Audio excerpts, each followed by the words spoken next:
As the clock struck midnight, I lay awake in bed, my mind racing with thoughts of my husband, Ryan. Lately, he had been distant and secretive, spending more time on his phone than with me. I couldn't shake the feeling that something was off, that he was hiding something from me.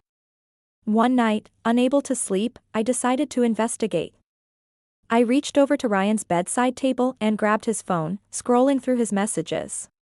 What I found left my heart pounding and my hands shaking.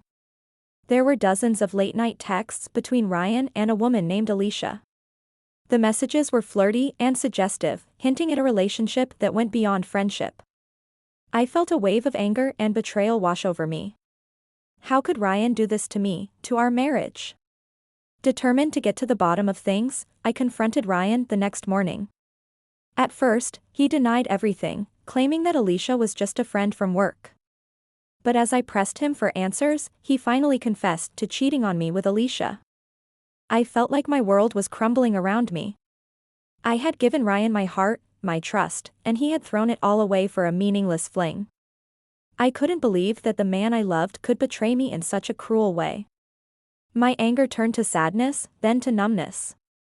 For days, I wandered through the house in a daze, unable to eat or sleep. I couldn't shake the feeling of being used and discarded, like I was nothing more than a pawn in Ryan's game. But as the days turned into weeks, my sadness turned to rage. I couldn't let Ryan get away with what he had done. I needed to make him pay for the pain he had caused me. One night, I decided to take matters into my own hands. I waited until Ryan was asleep, then grabbed his phone and sent a message to Alicia, pretending to be him. I arranged to meet Alicia at a hotel across town, where I planned to confront her about the affair. As I waited in the hotel room, my heart pounding with nerves, Alicia arrived. The two of us locked eyes, and I felt a surge of anger and determination. I demanded answers from Alicia, who tried to deny any wrongdoing. But I wasn't having any of it. I knew the truth, and I wasn't going to let Alicia get away with hurting me.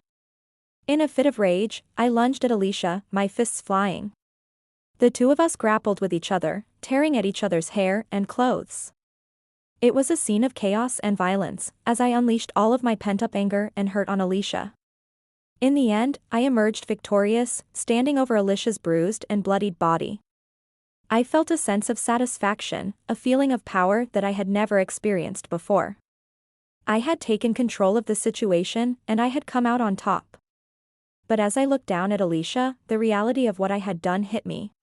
I had stooped to Alicia's level, letting my anger and hurt consume me. I had become the thing I despised most, a person capable of violence and betrayal. Tears streaming down my face, I fled from the hotel room, leaving Alicia behind in a heap on the floor. I knew that I could never go back to the way things were before, that my marriage to Ryan was over. But as I walked away into the night, I knew that I had to find a way to move on, to find a future for myself without the man who had broken my heart.